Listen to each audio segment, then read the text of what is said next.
Yes people, good morning, good evening, good afternoon, कैसे हो सभी। मुझे उम्मीद है आप बहुत अच्छे हो गए और आपको बता दूं मैं भी यहाँ पे बहुत अच्छा हूँ। आज हमारी CA intermediate second group FM की आप कह सकते हैं कि फर्स्ट ही क्लास है। एक हमने इंट्रोडक्शन क्लास पहले ली थी, उसमें हमने बताया था कि प्रैक्टिकल और थ्योरी कैसे आपको साइमल्टेनियसली लेके चलने हैं। आज हम जो चैप्टर स्टार्ट करें हैं ये आपकी बुक के हिसाब से चैप्टर नंबर 4 और चैप्टर का नाम क्या है, कॉस्ट ऑफ कैपिटल। मुझे उम्मीद है जो मैंने बेसिक बात बताई थी प्रोक्योरमेंट ऑफ फंड, उसके अंदर मैंने बताया था कि मुझे पैसा वहां से प्रोक्योर करना चाहिए, वहां से पैसा इकट्ठा करना चाहिए जहां से पैसा क्या हो, सस्ता। तो पैसा सस्ता कैसे होगा, जब मुझे उसकी क्या पता होगी, कॉस्ट। तो आज हम चैप्टर स्टार्ट करें cost of capital. Cost of capital chapter start करने से पहले मैं कुछ आपको बेसिक बातें बताऊंगा जो आपको इस चैप्टर को सॉल्व करने में बहुत क्या करेंगी, हेल्प। मैं आपको एक एग्जांपल देके बताता हूं। मैंने लिखा यहाँ पे सिचुएशन, सिचुएशन नंबर ए और सिचुएशन नंबर बी। ठीक है जी। सिचुएशन नंबर ए में यहां लिख रहा हूं डेप्ट 10%, 10% मैंने डेप्ट ले रखे हैं और यहां लिखा मैंने इक्विटी। ए सिचुएशन में मैंने कोई पैसा उधार नहीं ले रखा और मेरे 10 लाख रुपए इक्विटी शेयर के लगे हुए हैं, यानी कि मेरे बिजनेस में कितने पैसे लगे हुए हैं, 10 लाख रुपए। लेकिन ऑप्शन नंबर जो बी है, ऑप्शन नंबर जो बी है उसमें हमने क्या कर रखा है, 3 लाख रुपए की डेप्ट यूज कर रखे हैं और 7 लाख रुपए की इक्विटी यूज कर रखी है और बिजनेस में टोटल पैसा कितना लगा हुआ है, 10 लाख रुपए। ठीक है सर, कोई कोई दिक्कत नहीं है। ए नाम का बिजनेस भी मैंने 10 लाख रुपए लगा के करा है और बी नाम का बिजनेस भी मैंने 10 लाख रुपए लगाकर करा है। इन सब की खास बात क्या है, इस दोनों सिचुएशन की खास बात क्या है कि बिजनेस वही है, बिजनेस वही है। अच्छा, अगर मैं 10 लाख रुपए खुद के लगा के करता तो क्या इशू आता, और अगर मैं 3 लाख रुपए डेब्ट के और 7 लाख रुपए खुद के लगा के बिजनेस कर रहा हूं तो क्या दोनों बिजनेस के अंदर जो टोटल पैसा इन्वॉल्व है वो क्या इक्वल है, आंसर इज यस। इसका मतलब सेल दोनों सिचुएशन में सेम आएगी। हम एग्जांपल ले लेते हैं कि हमने सेल करी, फॉर एग्जांपल हमने सेल करी 50 लाख रुपए की। ठीक है सर, हमने 50 लाख रुपए की सेल कर दी। सेल में से मैंने माइनस किया वेरिएबल कॉस्ट, तो वेरिएबल कॉस्ट हमने लगा दी फॉर एग्जांपल 20 लाख रुपए, हमारी 20 लाख रुपए की वेरिएबल कॉस्ट है जी। सेल माइनस वेरिएबल कॉस्ट, बताएं क्या बच गया, कंट्रीब्यूशन। अरे सर ये तो मार्जिनल कॉस्टिंग में आपने बताया था, मैंने कहा और क्या बताया था, sale minus variable cost is equal to contribution. Contribution दोनों सिचुएशन में कितना बच गया, 30 lakh rupees and 30 lakh rupees. Minus करी मैंने फिक्स कॉस्ट, भाई फिक्स कॉस्ट तो दोनों सिचुएशन में सेम आएगी। फॉर एग्जांपल फिक्स कॉस्ट है हमारी 12 lakh rupees, for example fix cost कितनी है हमारी, 12 लाख रुपीज। तो जो बैलेंसिंग फिगर सामने है उसको हमने क्या बोला, 18 लाख रुपए, 18 लाख रुपए। नॉर्मली इस 18 लाख रुपए को आप प्रॉफिट बोलते हो, लेकिन ध्यान दें अब हम इसका एक नया नाम रखेंगे। इसका नाम रखा हमने EBIT। क्या रखा हमने इसका नाम, EBIT। मुझे उम्मीद है इसकी फुल फॉर्म भी आपको याद होगी, earning before interest and tax. मैंने जो पैसा कमाया है इंटरेस्ट और टैक्स देने से पहले, वो ये पैसा है 18 लाख रुपए और 18 लाख रुपए। हाँ सर, सिचुएशन ए की बात करें चाहे हम सिचुएशन बी की बात करें, बिजनेस के अंदर कितने पैसे लगे हुए हैं जी, 10 लाख प्लस जीरो 10 लाख रुपए, 3 लाख प्लस 7 लाख 10 लाख रुपए। तो अगर मैं उधार के पैसे से मशीन लाऊं या खुद के पैसे से मशीन लाऊं, उसका प्रोडक्शन क्या रहेगा, सेम। सेल प्राइस क्या रहेगा, सेम। तो सेल भी क्या रहेगी, सेम। वेरिएबल कॉस्ट भी क्या रहेगी, सेम। फिक्स कॉस्ट भी क्या रहेगी, सेम। यहाँ जो डिफरेंस आया है सेल माइनस वेरिएबल कॉस्ट, उसको हमने क्या नाम दिया, कंट्रीब्यूशन। और कंट्रीब्यूशन में से मैंने जब फिक्स कॉस्ट माइनस की तो उसको क्या नाम दिया, EBIT। जैसे ही मैंने इसको EBIT बोला तो आपके दिमाग में एक बात आनी चाहिए, सर इस इंटरेस्ट का आखिर हमने करा क्या। इस इंटरेस्ट को ना तो मैंने वेरिएबल कॉस्ट का पार्ट माना, ना मैंने इसको फिक्स कॉस्ट का पार्ट माना। अच्छा ठीक, इस वेरिएबल कॉस्ट में इंटरेस्ट नहीं है और इस फिक्स कॉस्ट में भी इंटरेस्ट नहीं है। मैंने इसको नाम दिया EBIT, earning before interest and tax. इसमें से माइनस कर देते हैं हम इंटरेस्ट। फर्स्ट सिचुएशन में मेरे डिवेंचर, मेरे डेप्ट कितना है, नील, तो मेरा इंटरेस्ट भी कितना हो गया, नील। लेकिन दूसरी सिचुएशन में मैंने डिवेंचर कितने ले रखे हैं, 3 लाख रुपए के, और उसका इंटरेस्ट कितना है, 10%। तो मुझे इंटरेस्ट कितना पे करना पड़ेगा, 3 लाख का 10%, 30,000 रुपए।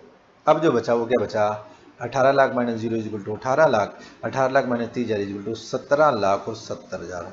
This is called EBT. EBT is called earning before tax. अच्छा, इसी ऊपर वाले का क्या नाम रखा था हमने? ईबीआईटी। ईबीआईटी की फुल फॉर्म बताएं, earning before interest and tax. इसमें से क्या माइनस कर दिया? इंटरेस्ट, तो क्या बचा? Earning before only tax. अच्छा, बस इसमें से टैक्स माइनस नहीं करा, इंटरेस्ट माइनस कर दिया। अब एग्जांपल लेते हैं, इनकम टैक्स है फॉर एग्जांपल 30%। टैक्स का जो रेट है वो है फॉर एग्जांपल 30%। अगर मैं 30% की बात करता हूं तो 18 लाख रुपए का 30%, 18 लाख रुपए का 30% हो जाता है 5,40,000। और 17,70,000, 17,70,000 का 30% हो जाता है 5,31,000। अब 18 लाख रुपए में से अगर मैं घटा देता हूं आपके 5,40,000, तो ये बचेगा मेरे पास 12,60,000 रुपए। This is called EAT, earning after tax. और उधर क्या बचा? 17,70,000 minus 5,31,000, this comes to 17,70,000 minus 5,31,000, this comes to 12,39,000। अब यहां पर एक चीज समझने की है, वो ध्यान से देखें। क्या अगर मैं खुद का पैसा लगाकर काम करता हूं, उधार पैसा लगाता ही नहीं, तो गवर्नमेंट कहती है भाई साहब 18 लाख पे टैक्स दो। मैंने कहा अच्छा। 18 लाख पे टैक्स दो, मैंने कहा अच्छा।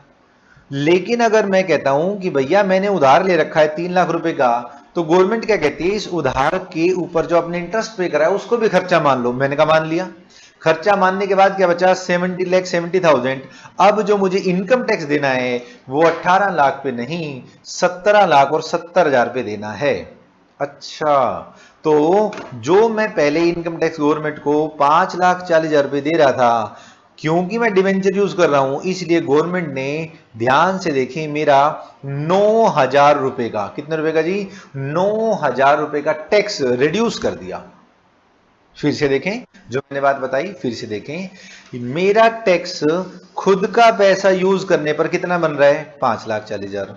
और मेरा टैक्स 3 लाख रुपए के डिवेंचर यूज करने के बाद कितना बन रहा है? 5,31,000। ये जो मेरा इनकम टैक्स कम हो गया, कितने रुपए कम हो गया? 9,000 रुपए मेरा इनकम टैक्स कम हो गया। हाँ सर, आपका 9,000 रुपए का इनकम टैक्स क्या हो गया जी? कम हो गया। वो पता है क्यों कम हो गया? क्योंकि इंटरेस्ट को मैं खर्चा दिखा पाया। हाँ सर, इंटरेस्ट को हम खर्चा दिखा पाए।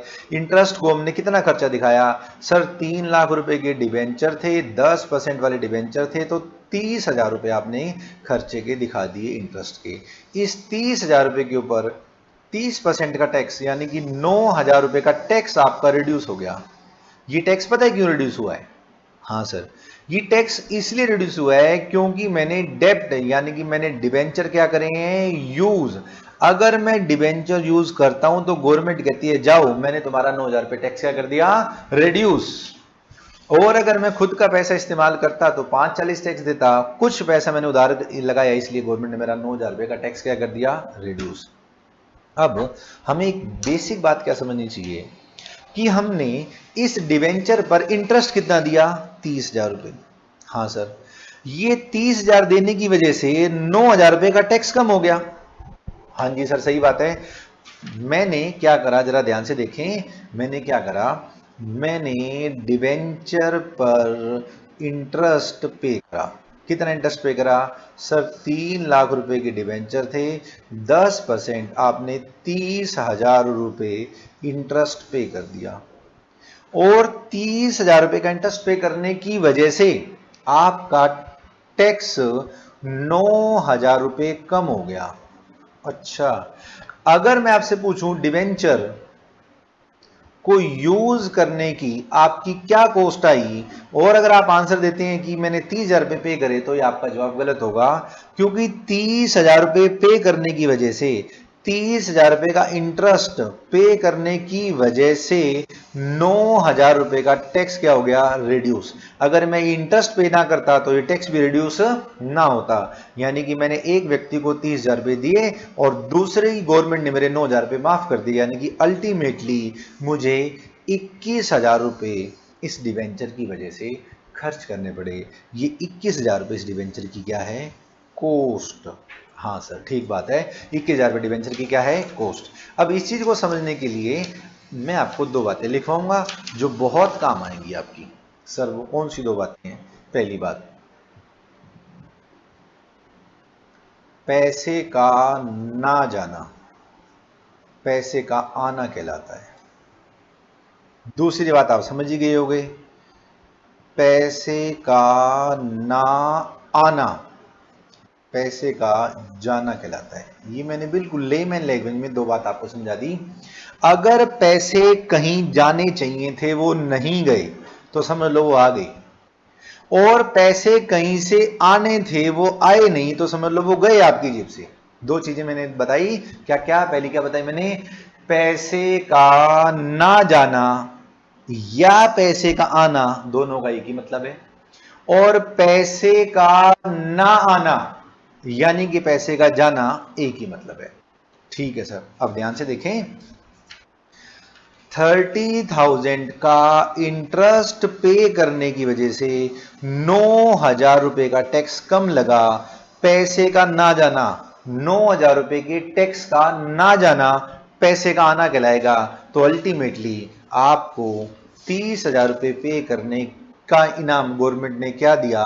9,000 रुपये आपका टैक्स रिड्यूस कर दिया। इसका मतलब डिवेंचर आपको 30 में नहीं, 30 माइनस 9 21,000 रुपये में डिवेंचर आपको पड़ा है। अगर आपसे कोई पूछे भाई साहब डिवेंचर की कॉस्ट बताओ, तो आपने गलती से भी 30,000 नहीं बतानी। 30 पे करने की वजह से गवर्नमेंट ने 9,000 का टैक्स कम कर दिया और हमें ये डिवेंचर अब कितने में पड़ा? 21,000 में। ये हमारे डिवेंचर की क्या होगी? कॉस्ट। इतना गहराई में समझाने के बाद बच्चा पता है क्या कहता है? सर हमने भी टैक्स पढ़ा हुआ है। मान लो हम इंडिविजुअल की तरह बिजनेस कर रहे हैं, हम स्लैब रेट में काम करते हैं और हम स्लैब रेट से डाउन जा रहे हैं, यानी कि हमारे ऊपर टैक्स ही नहीं लग रहा, तो ये 9,000 रुपये नहीं बचेंगे। और मान लो हमारे को लॉस हो रहा हो तो हमारा टैक्स बचेगा ही नहीं। मान लो हमने सेट ऑफ और कैरी फॉरवर्ड के रूल लगाकर, set of and carry forward के रूल लगा के इस साल का टैक्सेबल प्रॉफिट रिड्यूस कर दिया, हमारा टैक्स नहीं लगता, तो ये टैक्स बचेगा ही नहीं, और ये बचेगा नहीं तो फिर हमारी कॉस्ट क्या 30,000 होगी? Answer is yes. लेकिन हम जनरल लैंग्वेज में, जनरल बिजनेस में जब बात करेंगे तो हम ये कहेंगे कि हम प्रॉफिट ऑर्गेनाइजेशन हैं। हम कौन है? प्रॉफिट ऑर्गेनाइजेशन, और हम बहुत अच्छा प्रॉफिट कमा रहे हैं और हम कंपनी के रूप में काम कर रहे हैं। इसका मतलब कंपनी पे स्लैब रेट का बेनिफिट नहीं मिलता। अगर हम 1 रुपया भी इनकम कमाएंगे तो उस पर टैक्स लगेगा। तो हम ये मानेंगे कि हमारा नॉर्मल बिजनेस है, कंपनी का बिजनेस है, 1 रुपया भी अगर हम कमाएंगे तो टैक्स लगेगा। सेट ऑफ कैरी फॉरवर्ड के रूल लगाने के बावजूद भी मेरा प्रॉफिट आ रहा है जिसपे मुझे टैक्स देना है। अच्छा सर, तो हमने आ जाते ही दो लाइनें सीखी। पहली क्या? पैसे का ना जाना क्या कहलाएगा? पैसे का आना। दूसरी बात क्या सीखी? पैसे का ना आना पैसे का क्या कहलाएगा? जाना। ठीक है जी। दूसरी बात हमने क्या सीखी कि अगर मैं 10 लाख रुपए लगा के व्यवसाय शुरू करता हूं, अब ये 10 लाख रुपए चाहे मेरे हैं चाहे कुछ मेरे कुछ उधार हैं, सेल दोनों सिचुएशन में क्या रहेगी? सेम। वेरिएबल कॉस्ट क्या रहेगी? सेम। कंट्रीब्यूशन क्या रहेगा? सेम। फिक्स कॉस्ट क्या रहेगी? सेम। इवन ईबीआईटी तक क्या रहेगी? Same. Earning before interest and tax तक क्या रहेगा? सेम। पंगा कहां से शुरू होगा? इंटरेस्ट से। हाँ सर सही बात है, जब मैं खुद का पैसा लगाए बैठा हूं सारा तो मैंने ब्याज दिया ही नहीं, लेकिन अगर मैं कुछ खुद का पैसा और कुछ उधार लिए पैसा बैठा हूं तो इस उधार पे मैंने ब्याज दिया। ब्याज देते ही टैक्सेबल इनकम चेंज आ गई, टैक्सेबल इनकम के चेंज आते ही टैक्स चेंज आ गया, टैक्स चेंज आते ही अर्निंग आफ्टर टैक्स भी क्या आ गया? चेंज। फिर हमें लगा यार हमने तो 30,000 रुपए डिवेंचर को ब्याज के रूप में दे दिए तो 30,000 रुपए हमारा खर्चा है। नहीं, ये 30,000 रुपए देने की वजह से गवर्नमेंट ने मेरा 9,000 रुपए का टैक्स क्या कर दिया? कम कर दिया। फिर हमने कहा अच्छा 30,000 रुपए देने से अगर 9,000 रुपए बच रहे हैं तो इसका मतलब मेरे को तो डिवेंचर 30 नहीं 21 में पड़ा। 30 नहीं किस में पड़ा? 21 में। तो अब इस बात को मद्देनजर रखते हुए हम इस चैप्टर की करते हैं शुरुआत। इस चैप्टर की जब हम शुरुआत करेंगे तो कहता है साहब cost of capital. Lecture number 1, cost of capital. Cost को डिनोट करेंगे के से। किसी डिनोट करेंगे जी? के से। सबसे पहले बात करता है कॉस्ट ऑफ डिवेंचर, इसको बोलेगा केडी। फिर बात करता है cost of preference share, that is called KP. फिर बात करेगा cost of equity, that is called KE. Cost of retained earning that is called KRE। फिर combination of cost and weighted cost of capital, weighted cost of capital को बोलेगा KW, WACC, weighted age cost of capital या KW। तो इस chapter में हमें किस किस की कॉस्ट निकालनी है सर? एक डिवेंचर की, मैंने कहा ठीक, एक प्रेफरेंस शेयर की, एक इक्विटी की, एक रिटेन अर्निंग की, और इन सब की वेटेड कॉस्ट भी मेरे को निकालनी पड़ेगी। ठीक है सर, एक एक को पकड़ते हैं और इसकी क्या निकालनी स्टार्ट करते हैं, कॉस्ट। मुझे उम्मीद है यहां तक आपको सारी बातें समझ में आ गई होंगी। आप उठाएं सी इंस्टीट्यूट की बुक, और सी इंस्टीट्यूट की बुक में उठाएं पेज नंबर 4.6,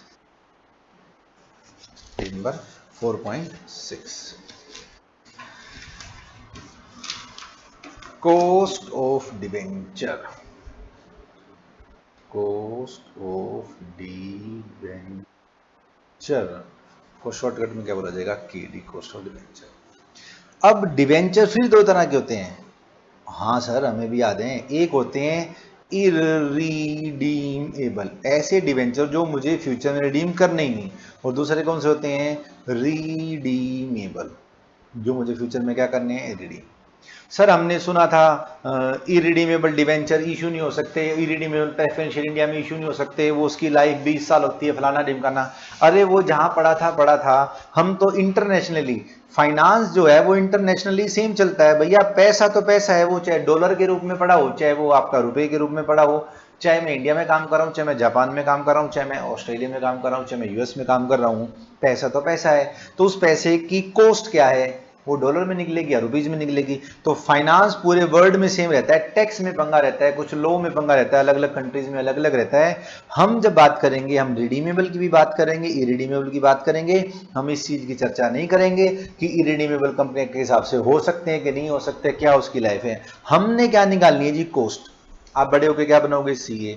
तो क्या जरूरी है आप इंडिया में ही घूमते रहोगे? नहीं, फॉरेन की किसी कंपनी के भी आप फाइनेंस मैनेजर बन सकते हो। तो आपको वहां के लॉ के हिसाब से जो इरिडीमेबल डिवेंचर हैं या रिडीमेबल डिवेंचर है, उसकी कॉस्ट निकालनी पड़ेगी। रिडीमेबल प्रेफरेंस शेयर या इरिडीमेबल प्रेफरेंस शेयर, उनकी भी कॉस्ट निकालनी पड़ेगी। तो फिलहाल हम क्या निकालना सीख रहे हैं, KD का मतलब क्या होगा जी, कॉस्ट ऑफ डिवेंचर। डिवेंचर कितनी तरह के, फर्स्ट इज इरिडीमेबल, जो मुझे रिडीम नहीं करने, दूसरे कौन से, रिडीमेबल।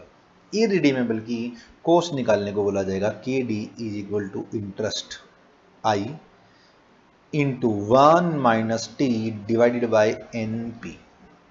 देखते जाएं क्या है ये।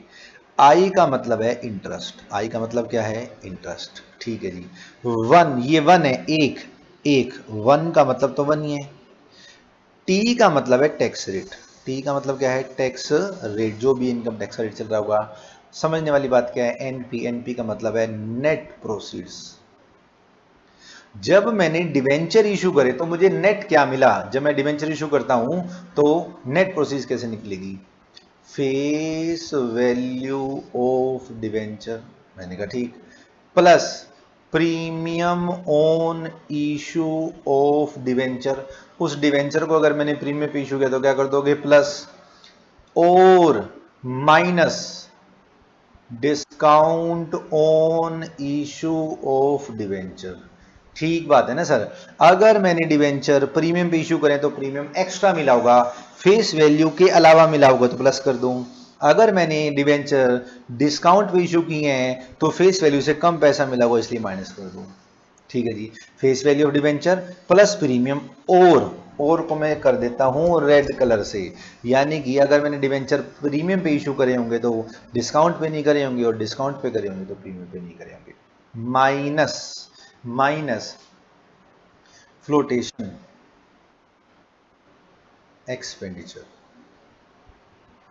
इस पैसे को फ्लोट करने का कोई पैसा खर्च हो गया हो। मतलब मैंने जब डिवेंचर इशू करे, हो सकता है मैंने कोई अंडरराइटर रखा हो, उस अंडरराइटर को कमीशन दिया हो, मैंने कोई एडवर्टाइजमेंट करी हो, उस एडवर्टाइजमेंट में पैसा खर्च हो गया हो सकता है मैंने कोई प्रोस्पेक्टस इशू करा हो, उस प्रोस्पेक्टस पे पैसा खर्च हो गया हो। तो जो पैसा वहां खर्च हो गया वो क्या कर दिया मैंने, minus flotation expenditure.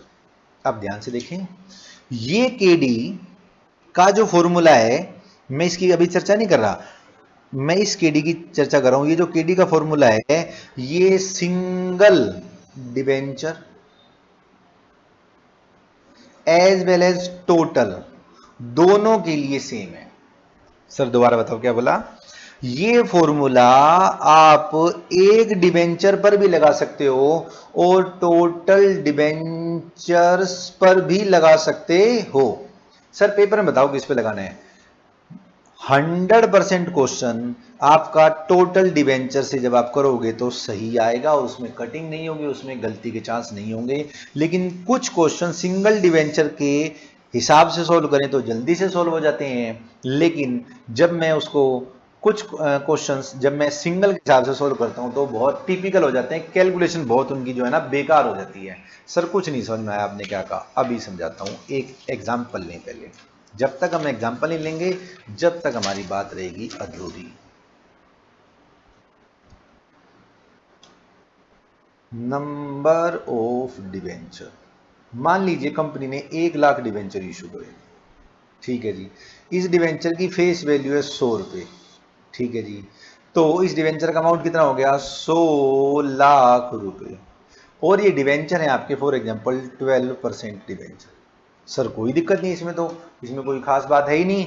1 lakh debenture company ने इशू करे, फेस वैल्यू 100 रुपए, यानी कि 1 करोड़ रुपए की मेरी डिवेंचर होगी और 12% क्या है? Rate of interest, rate of interest. इसके बाद देखें ध्यान से, अगर मैंने डिवेंचर इशू करे, अगर मैंने डिवेंचर इशू करे 10 रुपए के प्रीमियम पे, तो इस क्वेश्चन को सॉल्व करना स्टार्ट करते हैं, केडी निकालना स्टार्ट करते हैं। और ये डिवेंचर है मेरे कौन से? इररीडीमेबल, ठीक है जी। और गवर्नमेंट कहती है कि साहब हमारा जो टैक्स है वो है 30%। मैं निकालो, केडी निकालो। केडी दो तरीके से निकाला जा सकता है, एक तो सिंगल डिवेंचर को लेकर और एक टोटल में। सर अगर हम सिंगल से कॉस्ट निकालें या टोटल से कॉस्ट निकालें तो क्या दोनों से आंसर सेम आएगा? यस। तो सर फिर आप दो दो बार समझा क्यों रहे हो? वही तो बात मेन है कि मैं दो दो बार क्यों समझा रहा हूं। पहले देखते हैं क्वेश्चन। सर एक डिवेंचर 100 रुपए का है, 12% रेट ऑफ इंटरेस्ट है, तो फॉर्मूला क्या लगा दें? Interest into 1 - tax divided by net proceeds. एक डिवेंचर की फेस वैल्यू 100 रुपए, रेट ऑफ इंटरेस्ट 12%, तो इंटरेस्ट एक डिवेंचर का कितना हो गया? 12 रुपए।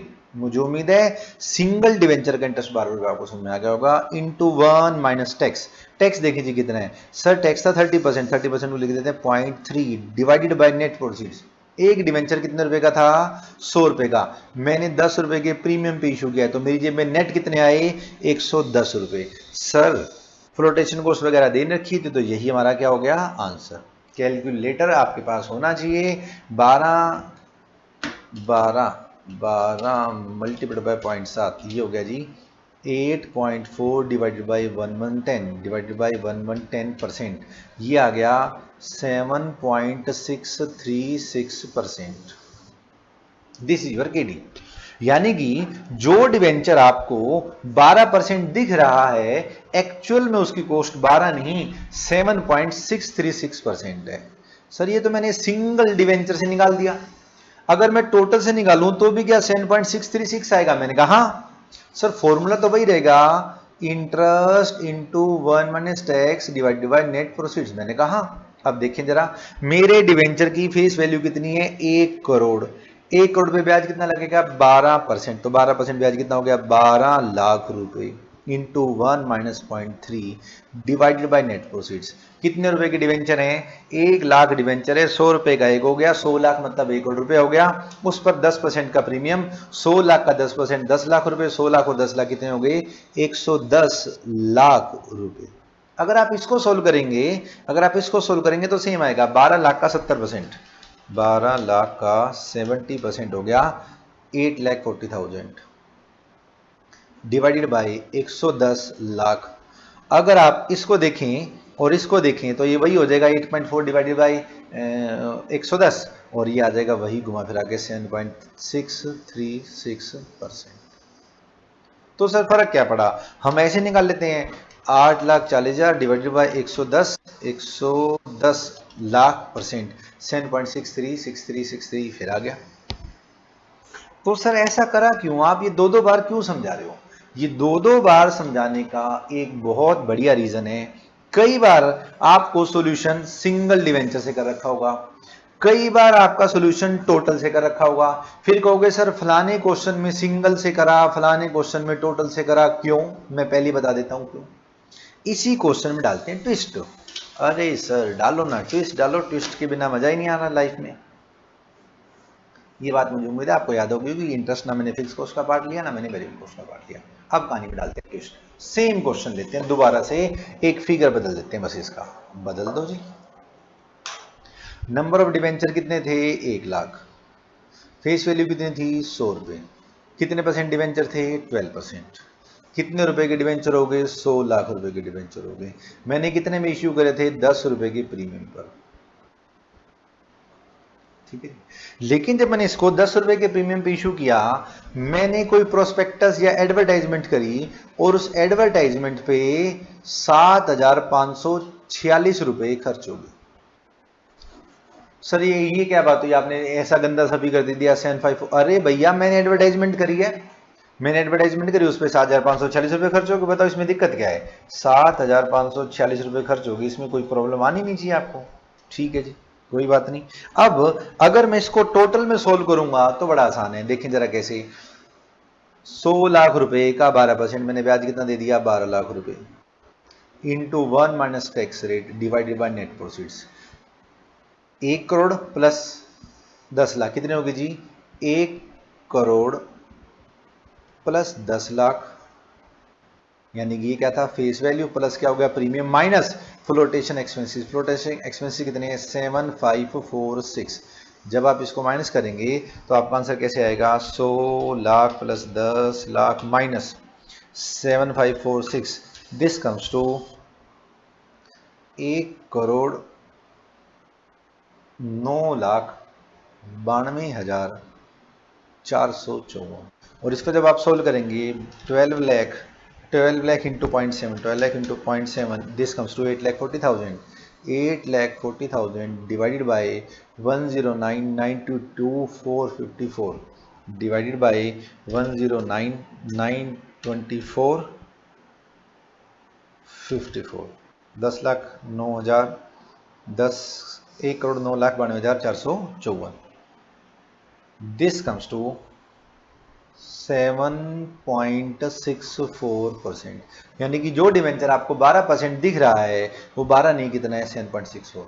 सर इसी क्वेश्चन को हम सिंगल डिवेंचर से भी कर लेते। मैंने कहा और क्या कर लेते, इस 12 लाख की जगह ब्याज कितना लिख दूं? 12 इंटू 1 - टैक्स। यहां तक तो ठीक है, डिवाइडेड बाय नेट प्रोसीड्स कैसे लिखोगे? हाँ सही बात है, 1 लाख डिवेंचर इश्यू करने पर 7,546 रुपये खर्च हो गए। 7,546 रुपये, 7,546 रुपये 1 लाख डिवेंचर पर खर्च हो गए, तो एक डिवेंचर पर 0.07546 रुपये खर्च हो गए। अच्छा, यानी कि 100 रुपए की फेस वैल्यू वाला डिवेंचर था, 10 रुपए का प्रीमियम लिया और 0.07546 का मेरा खर्चा हो गया, तो मेरे को कितने रुपए मिले? 110 माइनस 0.07546, दिस कम्स टू 109.92452, 109.92452। अगर आप इस सर्कल को और इस सर्कल को देखें तो मुझे उम्मीद है आपको कुछ कुछ मैच होता नजर आ रहा होगा। जो मैं कहना चाह रहा हूं वो समझें आप। ये कैलकुलेशन देखें ना कितनी अजीब सी होगी, ये कैलकुलेशन देखें कितनी अजीब सी होगी। 109.92452। अरे जब इतनी भयंकर कैलकुलेशन करनी ही है तो टोटल में कर लो, टोटल में गलती के चांस नहीं होते। ये तो डिवेंचर मैंने तमीज से 1 लाख दे रखे थे, मैं आगे चल के ऐसे कह दूं 72,446 डिवेंचर इशू करें और एक डिवेंचर इशू करने पर 7,546 रुपए का खर्चा हो गया, तो जो आपका फ्लोटेशन कॉस्ट आएगी वो पैसे में बहुत दूर तक फ्रैक्शन में जाएगी और उस फ्रैक्शन की वजह से आपके आंसर के गलत होने के क्या हो जाते हैं? चांस। तो कई बार आपको क्वेश्चन टोटल में करना है और कई बार आपको क्वेश्चन कैसे करना है? सिंगल में करना है। और मुझे उम्मीद है ये बात भी आपको समझ में आ गई होगी। कौन सी बात सर? कि पैसे का ना जाना, क्या चीज बेटा? पैसे का ना जाना क्या कहलाएगा? पैसे का आना। अब क्योंकि मैं डिवेंचर के इंटरेस्ट को प्रॉफिट एंड लॉस अकाउंट में डेबिट कर सकता हूं according to income tax act, तो इसके डेबिट करने की वजह से टैक्स का क्या मिलता है? बेनिफिट। इसको बोलते हैं टैक्स शील्ड। टैक्स की इसके ऊपर अलग से एडवांटेजेस होती है। डिवेंचर के इंटरेस्ट को P&L में डेबिट करने की वजह से इसके ऊपर टैक्स का क्या मिलता है, बेनिफिट। पैसे का ना जाना क्या कहलाता है, पैसे का आना। ये तो मैंने बताया डिटेल में। अब बात करते हैं सीए इंस्टीट्यूट की बुक के हिसाब से क्या हमारे पास कैसे कैसे क्वेश्चन हैं। मेरे साथ साथ करना स्टार्ट करें सीधा इलस्ट्रेशन नंबर 1।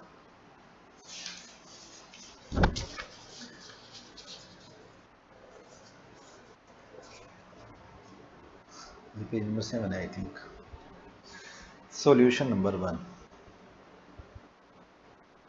इससे पहले कि मैं आपको सॉल्यूशन नंबर 1 कराऊं, मैं एक चीज बता देता हूं। इंटरेस्ट हमेशा फेस वैल्यू पर लगेगा। बच्चे एक और गलती कर देते हैं, आसान चैप्टर को देखकर इतनी जो है ना आसान चैप्टर को देखकर, कॉन्सेप्ट को देखकर बिल्कुल जो है ना नीरस हो जाते हैं और कोई ना कोई गलती कर जाते हैं। मैं बताता हूं कैसे। आपको बोलेगा 1 लाख डिवेंचर हैं, 100 रुपए का एक है, मैंने 10 रुपए के प्रीमियम 110 में इशू करा और इसका जो रेट ऑफ इंटरेस्ट है वो 12% है।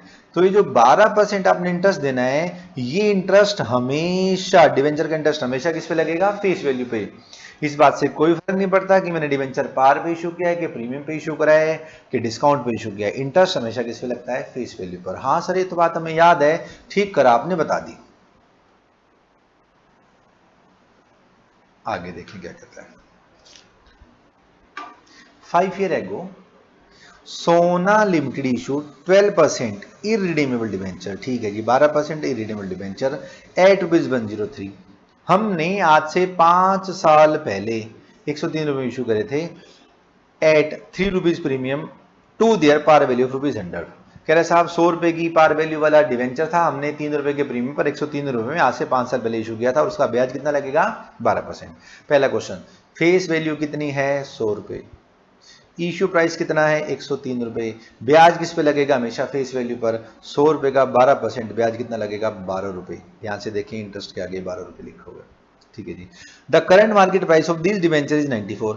आज की डेट में अगर मैं डिवेंचर इशू करता हूं तो मेरे को कितने पैसे मिलेंगे, 94। तो नेट प्रोसीड्स कितनी है, 94। If the company page corporate tax at the rate of 35%, calculates its current cost of debenture capital. कह रहे साहब जो टैक्स रेट है वो 35% है, तो फॉर्मूला क्या था, interest into 1 - tax divided by net proceeds. अब ये क्वेश्चन मैं एक डिवेंचर से भी कर सकता हूं और ये क्वेश्चन मैं टोटल से भी कर सकता हूं।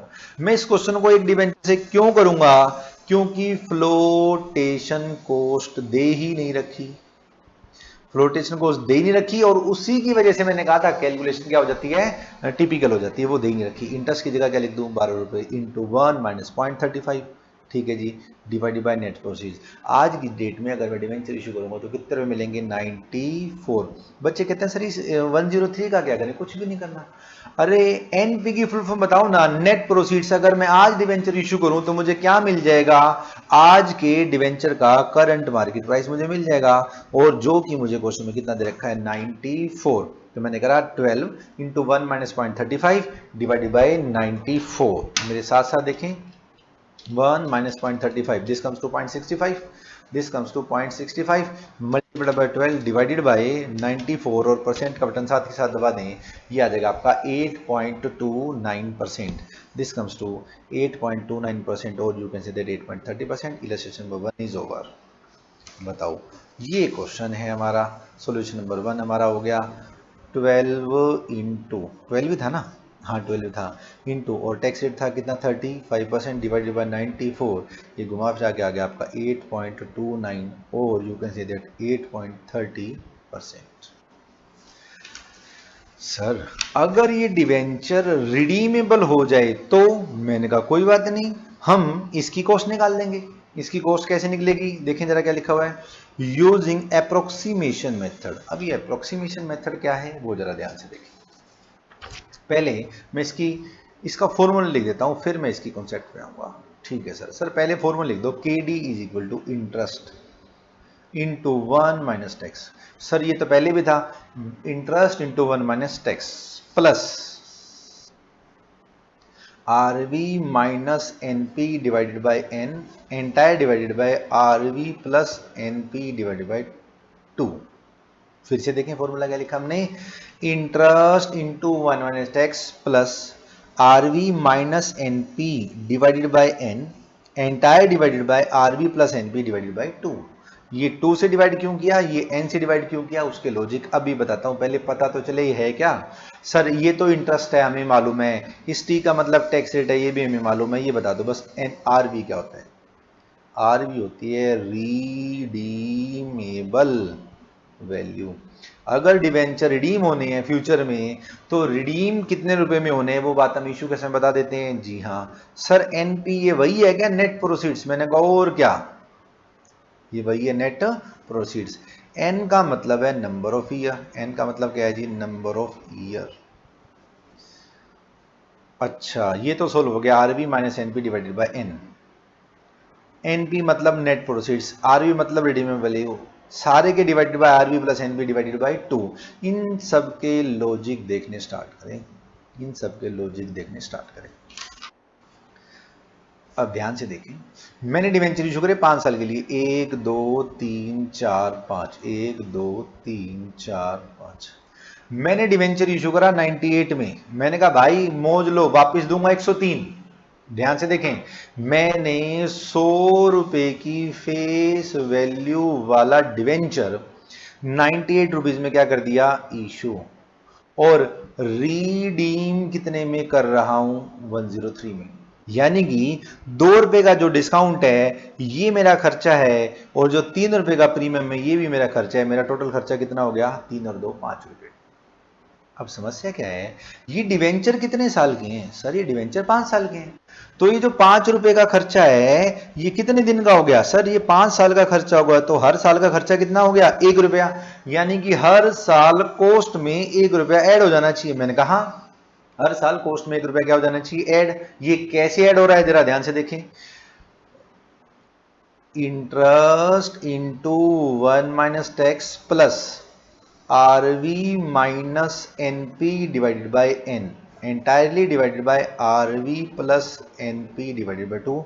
हमने इस ब्रैकेट को सोल्व कर लिया। अगर आप ध्यान से देखें तो आरवी का मतलब बताएं sir, redeemable value, redeemable value कितनी है 103, minus net proceed, net proceed कितना था 98 डिवाइडेड बाय 5, 103 माइनस 98, 103 में से अगर आप 98 घटाएंगे तो क्या आंसर आएगा, आंसर आएगा प्लस के 5। ध्यान से 103 में से जब आप 98 घटाएंगे तो आंसर आएगा प्लस के 5, प्लस के 5 को जब आप 5 से डिवाइड करोगे तो आंसर क्या आएगा, प्लस का 1। और ध्यान देखें कॉस्ट में मैंने 1 रुपया प्लस कर दिया। हाँ सर सही बात है। अच्छा अगर मैंने ये रिडीम करे होते डिस्काउंट पे और इश्यू करे होते प्रीमियम पर, तो ये फिगर माइनस में भी आ सकता था क्या, और क्या, और अगर ये फिगर माइनस में आता तो आपकी कॉस्ट रिड्यूस हो जाती। अच्छा सर एक उसका भी एग्जांपल लो, लो उसका भी एग्जांपल लो। 1 2 3 4 5, मैंने 5 साल के लिए डिवेंचर क्या कर दिए, इशू। ठीक करा सर, 1 2 3 4 5। हमने जो डिबेंचर इशू करे हैं वो हमने करे हैं फॉर एग्जांपल 102 रुपए में, और रिडीम करेंगे हम 97 में। अच्छा जी, तो 2 रुपए का प्रीमियम मेरा क्या हो गया, फायदा, और 3 रुपए का डिस्काउंट रिडम्पशन का मेरा क्या हो गया, फायदा। तो 3 और 2 5 रुपए का मेरा टोटल क्या हो गया, फायदा। पिछली बार 5 रुपए का खर्चा था, हाँ जी, अब की बार 5 रुपए का क्या है, फायदा। ये फायदा इशू करने वाले साल का है या 5वें साल का है या टोटल 5 ईयर्स का है, सर ये टोटल 5 ईयर्स का है, तो हर एक साल का फायदा कितना होगा, 1 रुपया। तो 1 रुपए की कॉस्ट मेरी हर साल क्या हो जानी चाहिए, रिड्यूस, और ये देखो ऐसी रिड्यूस हो जाएगी। आरवी रिडीमेबल वैल्यू कितनी थी जी, 97 माइनस इशू प्राइस कितना था 102 डिवाइडेड बाय 5। जब आप 97 में से 102 माइनस करोगे तो आंसर क्या आएगा, माइनस के 5 डिवाइडेड बाय 5, और ये आंसर क्या आएगा, माइनस के 1। और ध्यान दें यहाँ +1 की जगह क्या हो जाएगा, -1, और -1 होगा तो इसका मतलब कॉस्ट रिड्यूस होगी। अरे सर आप कितनी बार बताओगे, हमें समझ में आ गया, कॉस्ट क्या होगी, रिड्यूस। तो वो तो होनी थी, कॉस्ट तो रिड्यूस होनी थी। वो कैसे रिड्यूस हुई वो भी देखें जरा, कैसे रिड्यूस हुई। ये है इशू, ये रिडम्पशन। इशू पर प्रीमियम कंपनी के लिए फायदा होता है, हाँ जी। रिडम्पशन का डिस्काउंट कंपनी के लिए फायदा होता है, मैंने कहा हाँ जी। इशू का प्रीमियम, रिडम्पशन का डिस्काउंट कंपनी के लिए क्या है? फायदा। और कंपनी के लिए फायदा तो कंपनी की कॉस्ट क्या हो जाएगी? कम, क्योंकि हम डिवेंचर की कॉस्ट किसके पॉइंट ऑफ व्यू से निकाल रहे हैं? कंपनी के पॉइंट ऑफ व्यू से। इशू अगर किया जाता है डिस्काउंट पे या रिडम्पशन की जाती है प्रीमियम पर, तो ये कंपनी के लिए क्या है? नुकसान।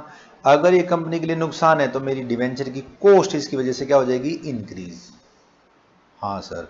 और हमारा फॉर्मूला भी क्या था? लास्ट बार लिख रहा हूं आपके लिए formula, interest into 1 minus tax plus RV minus NP divided by N, सारे के बटे RV plus NP divided by 2। इसको तो डिटेल में मैंने समझा दिया कि भैया आरवी माइनस एनपी प्लस में भी आ सकता है और माइनस में भी आ सकता है। अगर माइनस में आ रहा है, अगर किस में आ रहा है? माइनस में आ रहा है, तो आपकी कॉस्ट रिड्यूस हो जाएगी। और माइनस में जब आएगा, जब रिडीमेबल वैल्यू क्या होगी? कम, और नेट प्रोसीड्स क्या होगा? ज्यादा। और माइनस में आ गई तो कॉस्ट कम हो जाएगी, प्लस में आएगी तो कॉस्ट क्या हो जाएगी? इंक्रीज। इसका लॉजिक हम बता चुके, इसका लॉजिक हम बता चुके। पैसे का ना जाना पैसे का आना कहलाएगा। बचा क्या? RV plus NP divided by 2। यानी कि मैं जब कॉस्ट कैलकुलेट कर रहा हूं तो जो एवरेज पैसा हम यूज कर रहे हैं उससे डिवाइड कर रहे हैं। याद करें, जब हम रेशो निकालते थे तो डिवाइडेड बाय क्या करते थे? Average capital employed. Average capital employed कैसे निकलती थी? Opening capital employed plus closing capital employed divided by 2। Average stock and BR, average debtor and BR लिखना था, सॉरी मेरे को। एवरेज डेटर एंड बीआर कैसे निकालते थे? Opening debtor and BR plus closing debtor and BR divided by 2। Average stock कैसे निकालते थे? Opening stock plus closing stock divided by 2। हमने जो पैसा यूज करा है उसकी क्या निकाल ली? एवरेज। एवरेज कैसे निकलेगी जरा ध्यान से देखें। मैंने 100 रुपए की फेस वैल्यू वाला डिवेंचर 103 में इशू का और कहा भाई साहब वापिस दूंगा 98। तो मैं एवरेजली कितना पैसा यूज कर रहा हूं? 103 प्लस 98 डिवाइडेड बाय 2। एवरेजली मैं इतना पैसा यूज कर रहा हूं। मैं का मतलब कंपनी है। जब भी मैं फाइनेंस मैनेजमेंट में मैं बोलूंगा मैं का मतलब क्या होगा? कंपनी। क्योंकि हम हमेशा किसके पॉइंट ऑफ व्यू से बात करेंगे? कंपनी के पॉइंट ऑफ व्यू से क्या करेंगे? बात। ठीक है सर, लास्ट बार इसका चार्ट और बनाओ और छुट्टी करो इसकी। मैंने कहा लो, केडी। केडी दो तरह के, पहले बताएं कौन से? इररीडीमेबल। क्या फॉर्मूला रहेगा? Interest into 1 minus tax divided by net proceeds. ठीक है जी। दूसरे कौन से? रिडीमेबल। रिडीमेबल है तो थोड़ा सा फॉर्मूला बड़ा हो जाएगा। बताएं क्या फॉर्मूला हो जाएगा? Interest into 1 minus tax plus RV minus NP divided by N. ध्यान रखना, डिवाइडेड बाय एन। इसको मैं ब्रैकेट में डाल देता हूं, entire divided by RV plus NP divided by 2। अच्छा जी, इसका लॉजिक मैंने बताया। 2 से डिवाइड क्यों किया? एवरेज निकालने के लिए। इसका लॉजिक मैंने बताया। प्लस कब आएगा उसका क्या मतलब निकलेगा, माइनस कब आएगा उसका क्या मतलब निकलेगा। इंटरेस्ट को टैक्स में से इंटरेस्ट के ब्रैकेट में मैंने टैक्स क्यों किया ये भी मैंने बताया, उसका लॉजिक भी मैंने बताया। और ये भी बताया कि इंटरेस्ट हमेशा फेस वैल्यू पर लगता है। KD is over. अभी तक हमें ऐसा लग रहा है कि केडी क्या हो गया? ओवर हो गया। ध्यान से देखें क्या कह रहे हैं। The above formula to calculate cost of debt is used when only interest on debt is tax deductible. ओहो सर, ये तो और ही कुछ बोल रहा है। हाँ, ये फॉर्मूला जब मैंने लगाया तो मुझे ऐसा लगा कि भैया डिबेंचर का जो इंटरेस्ट है वो टैक्स डिडक्टेबल है। अच्छा, इसका मतलब सर वो जो हमने डिवेंचर 100 रुपए की फेस वैल्यू वाला, हमने जो डिवेंचर 98 में इशू किया था और 103 में रिडीम कर रहे हैं, 5 रुपए का जो हमारा एक्सपेंडिचर हो गया था, 2 रुपए का इशू पे नुकसान हुआ था, 3 रुपए का रिडम्पशन पे नुकसान हुआ था, ये 5 रुपए का एक्सपेंडिचर हम प्रॉफिट एंड लॉस अकाउंट में डेबिट नहीं कर सकते। ये एज्यूम करके मैंने फॉर्मूला लगाया है। हाँ सही कह रहे हो सर। इस इंटरेस्ट पे टैक्स का बेनिफिट दिखा दिया। क्या? कि इस इंटरेस्ट को पी एंड एल में डेबिट कर सकते हैं, खर्चा मान सकते हैं, इसलिए मैंने इस पे टैक्स का शील्ड दे दिया, टैक्स का बेनिफिट दे दिया। लेकिन ये जो 1 रुपए का खर्चा था, याद करें मैं आपको ऐसे ही तो समझा रहा था, ये जो 5 रुपए का खर्चा है 5 सालों का खर्चा है, क्योंकि मेरे डिवेंचर कितने साल के हैं? 5 साल के। अगर ये 5 साल का खर्चा मानते हैं और इनकम टैक्स मुझे ₹1 P&L में डेबिट करने की परमिशन देता है तो उस पर टैक्स का बेनिफिट भी मिलेगा। अच्छा सर, ठीक। अगर इस पे भी टैक्स का बेनिफिट मिलेगा तो फॉर्मूला क्या होना चाहिए वो ध्यान से देखें। Interest plus RV minus NP divided by N सारे के बटे RV plus NP divided by 2। ध्यान से देखें, मैंने यहां से टैक्स का शील्ड हटा दिया और ये सारा लिख दिया। अब जो आंसर आएगा उसको करेंगे 1 माइनस टैक्स। अच्छा सर, ये फॉर्मूला कब लगेगा? जब डिबेंचर का जो लॉस है वो loss profit and loss account में खर्चे के रूप में दिखा सकते हैं, हम ऐसा मानेंगे तो ये फॉर्मूला लगाएंगे। सिर्फ इंटरेस्ट टैक्स डिडक्टेबल है और ये एक्सपेंडिचर टैक्स डिडक्टेबल नहीं है तो हम ये ऊपर वाला फॉर्मूला लगाएंगे। अच्छा सर, आपने सही कहा था, ये जो एफएम है ना बड़ा इंटरेस्टिंग है। और क्या, आप देखते जाओ, मैं इनकम टैक्स के साथ इसको लिंक करता जाऊंगा। कैसे, वो भी देखें। सर केडी के अब की बारी 3 फॉर्मूले हो गए। मैंने कहा और क्या, 3 फॉर्मूले हो गए। पहले तो बड़ा आसान था, interest into 1 minus tax divided by net proceeds. दूसरा क्या था, interest into 1 minus tax plus redeemable value minus NP divided by N सारे के बटे RV plus NP divided by 2। यहाँ माइनस है या प्लस है, ये दूसरा फॉर्मूला हो गया। इस फॉर्मूले में हमने क्या एज्यूम किया, इंटरेस्ट तो प्रॉफिट एंड लॉस अकाउंट में डेबिट किया जा सकता है, लेकिन जो एक्सपेंडिचर है, जो loss on issue of debenture है, वो प्रॉफिट एंड लॉस अकाउंट में डेबिट नहीं किया जा सकता अकॉर्डिंग टू इनकम टैक्स। ऐसा एज्यूम करके हमने ये वाला फॉर्मूला फिट कर दिया। लेकिन अगर ये एक्सपेंडिचर वाला लॉस पेंडल में डेबिट किया जा सकता है तो फॉर्मूला क्या हो जाएगा, interest plus redeemable value minus net proceeds divided by N सारे के बटे redeemable value plus net proceeds divided by 2। यहां से जो आंसर आएगा उसके आगे लिख देते हैं 1 माइनस टैक्स। मुझे उम्मीद है बात आपको समझ में आ गई होगी। जब हम ये वाला फॉर्मूला लिख रहे हैं थर्ड वन, जब हम ये थर्ड वन फॉर्मूला लिख रहे हैं तो हम क्या एज्यूम कर रहे हैं, interest profit and loss account में डेबिट हो सकता है, loss on issue share sorry debenture expenditure माना जा सकता है, पीएनएल में डेबिट हो सकता है, और इस पर भी टैक्स का क्या मिलेगा, बेनिफिट। ये फॉर्मूले 3 मुझे उम्मीद है आपको समझ में आ गए होंगे। अब आगे बढ़ेंगे, क्या कहते हैं, sometime debts are issued at discount and और प्रीमियम। कई बार डिवेंचर डिस्काउंट पे इशू होते हैं, कभी प्रीमियम पे होते हैं, at the premium. If discount on issue and और प्रीमियम और डिवेंचर इज टैक्स डिडक्टेबल, अगर ये टैक्स डिडक्टेबल है, the following formula is as. आगे देखें ये बात, in the absence of any specific information, अगर क्वेश्चन में कोई स्पेसिफिक इंफॉर्मेशन नहीं दे रखी, student may use any of the above formula to calculate the KD with logical assumption. कह रहे साहब आप छोटे छोटे नादान बच्चे हो, आपको डिटेल में नहीं बताता कि भैया इस प्रीमियम में इस डिवेंचर पे टैक्स का बेनिफिट मिलेगा कि नहीं मिलेगा, तो आपके पास दो ऑप्शन है, या तो आप ये वाला फॉर्मूला लगा सकते हो, ये वाला फॉर्मूला लगा सकते हो और अजम्पशन दे देना। Above formula give approximation value of cost of debt. In this formula higher the difference between RV and NP, lower the accuracy of answer. Therefore, one should not use this formula if difference between RV and NP is very high. Also, these formula are not suitable in case of gradual redemption of bonds. Oh my God! Sir ये क्या कह गया, कह रहे साहब ये वाला जो फॉर्मूला है ना ग्रेजुअल रिडम्पशन ऑफ बॉन्ड पर एप्लीकेबल नहीं होता। अच्छा जी, अब याद करें बचपन के दिन जब आपने एक चैप्टर पढ़ा था रिडम्पशन ऑफ डिबेंचर। हाँ याद है हमारे को, रिडम्पशन ऑफ डिबेंचर। ये मैंने डिबेंचर इशू करे 5 साल के लिए, 1 2 3 4 5, यहां पर मैंने 10 लाख रुपए की डिबेंचर इशू करे और मैंने कहा मैं 5 साल बाद 10 लाख रुपए की लमसम रिडम्पशन कर दूंगा, कोई दिक्कत नहीं, कोई दिक्कत ही नहीं है।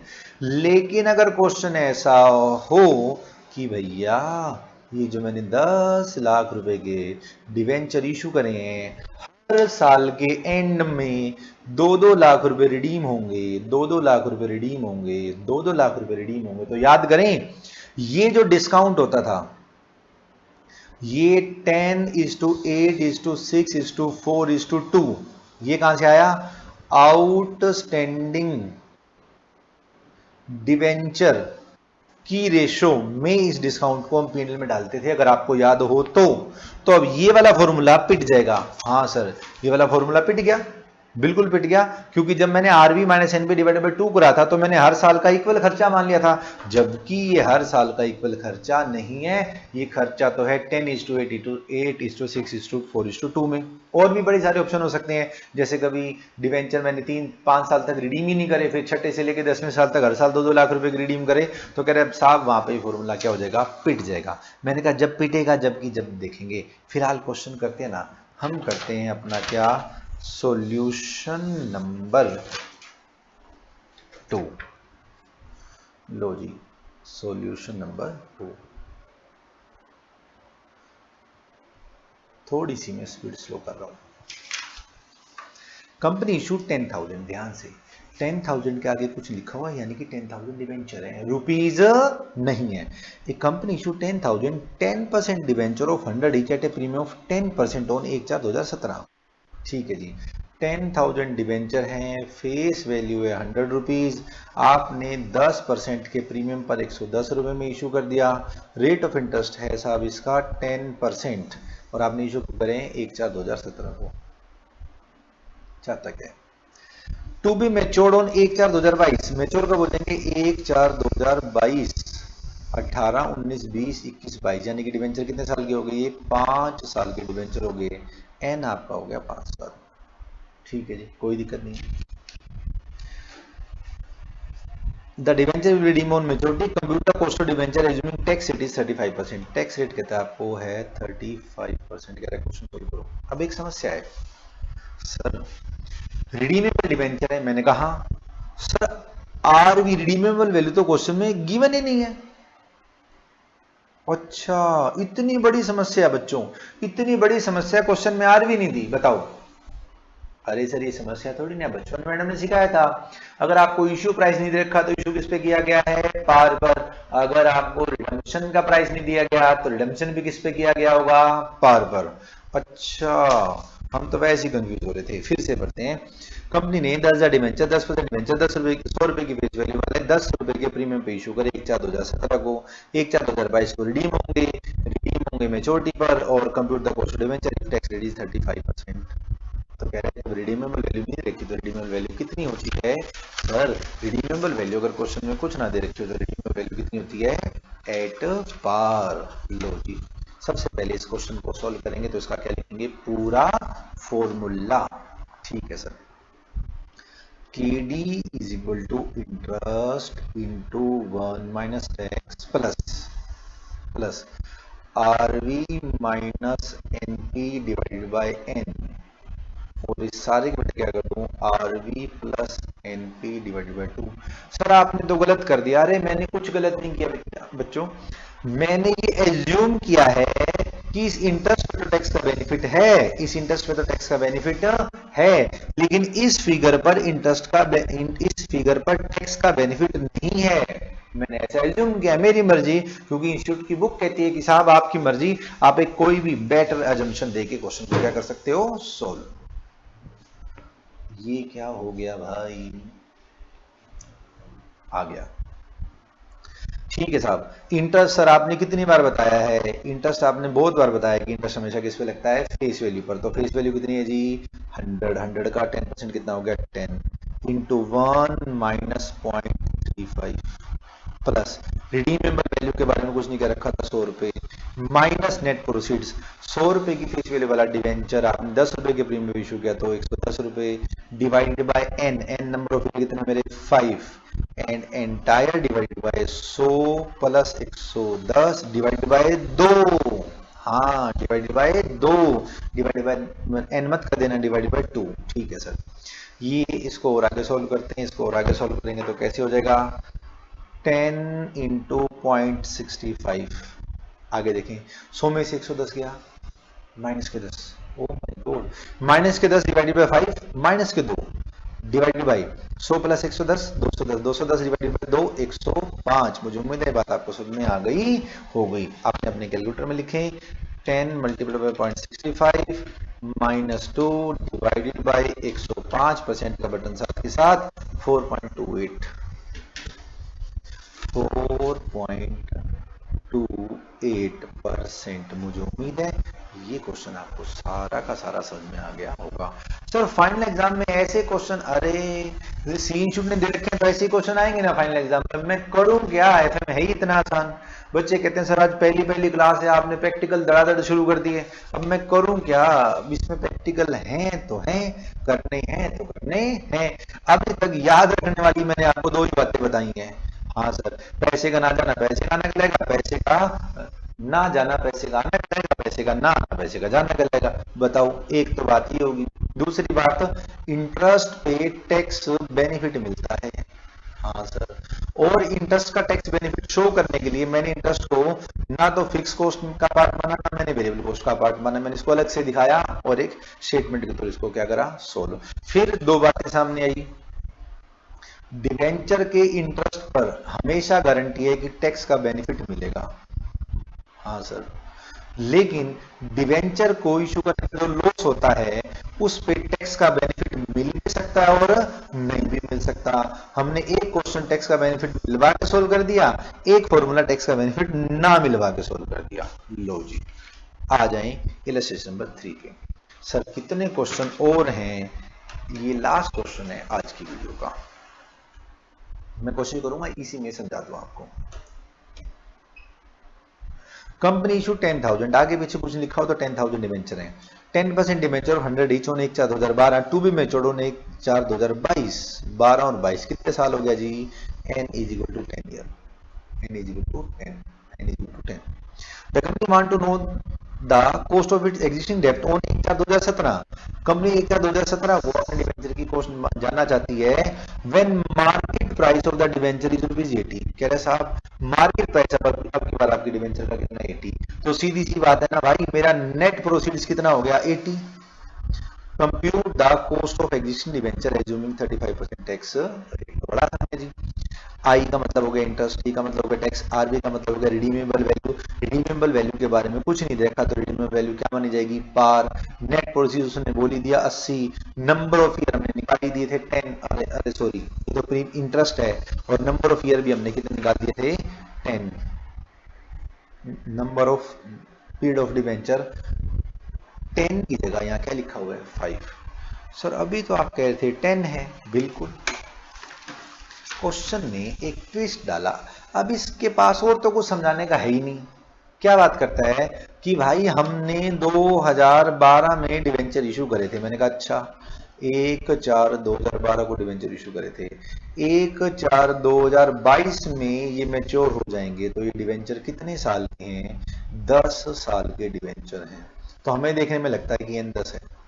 फिर क्वेश्चन में उसने ट्विस्ट डाला, कह रहा है हम आज बैठे हैं यहाँ पर 1/4/2017 में, हम आज केडी जानना चाहते हैं।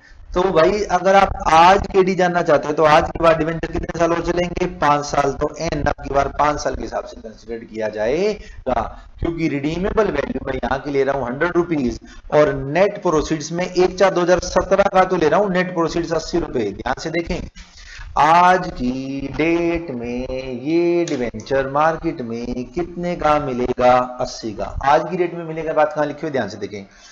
The company wants to know the cost of its existing डेब्ट ऑन 1/4/2017। कंपनी आज एग्जिस्टिंग डेट को 1/4/2017 को अपनी केडी जानना चाहती है when the market price of the debenture is 80। भैया आज का डिवेंचर का मार्केट प्राइस 80 है। आज का मतलब है 1/4/2017। अगर मैं 1/4/2017 का एनपी ले रहा हूं तो 1/4/2017 और 1/4/2022 के बीच में 5 साल हैं, 10 साल नहीं है। मुझे उम्मीद है छोटी सी बात आपको समझ में आ गई होगी। तो हमने इसको सोल्व करना स्टार्ट करा। इंटरेस्ट दिया हमने कितना? 10 रुपया। टैक्स लगा दिया हमारा 35%। रिडीमेबल वैल्यू के बारे में कुछ नहीं कहता तो पार पे कर दी, minus net proceed divided by N, divided by N. ये जो एन है ये 5 ईयर है, ये मैंने बड़ी डिटेल में समझाया। Divided by 100 plus 80 divided by 2। इसको सोल्व करते हैं। 10 इंटू 0.65 कितना हो गया? 6.5। 100 में से 80 गया, प्लस के 20, प्लस के 20 डिवाइडेड बाई 5, प्लस के 4, एंटायर डिवाइडेड बाई 90। परसेंटेज का बटन तो आपने लगत दबाना ही है, तो कितना हो गया? 10.5। 10.5 डिवाइडेड बाई 90, 10.5 डिवाइडेड बाई 90% का बटन साथ के साथ 11.66, ये आपकी केडी आ गई 11.66 और यू कैन से 11.67। सर ये क्या लिखा हुआ है, कॉस्ट ऑफ डेब्ट यूजिंग प्रेजेंट वैल्यू मेथड, अरे बड़ा इंटरेस्टिंग है। वाईटीएम की चर्चा करेंगे कल, आज का लेक्चर होता है ऑफ। मुझे उम्मीद है आपको सब कुछ समझ में आ गया होगा। केडी के कितने फॉर्मूले करे हमने, 3। सर प्लीज सर मत बताना, अरे मैं बताऊंगा, आप के लिए थोड़ी बता रहा हूं, मैं अपने लिए बता रहा हूं ताकि अगले बैच में मेरी प्रैक्टिस हो जाए। Interest into 1 minus tax divided by net proceeds. दूसरा देखें, interest into 1 minus tax plus redeemable value minus net proceeds divided by n and entire divided by redeemable value plus net proceeds divided by 2। ठीक है sir. और तीसरा बताएं, interest plus redeemable value minus net proceeds divided by n entire divided by redeemable value plus net proceeds divided by 2 और entire multiplied by 1 minus tax। मुझे उम्मीद है ये तीनों फॉर्मूले आपको समझ में आ गए होंगे, फर्स्ट, सेकंड एंड थर्ड, और इन सब के लॉजिक भी आपको समझ में आ गए होंगे। और जाते जाते मेरा फेवरेट डायलॉग, पैसे का ना आना पैसे का जाना कहलाएगा, और पैसे का ना जाना पैसे का आना कहलाएगा। इतनी सारी बातें अगर आपको फर्स्ट क्लास में समझ में आ गई हैं तो आप समझें कि आप रैंक लेने लायक हैं। Okay dears, all the best, thanks a lot.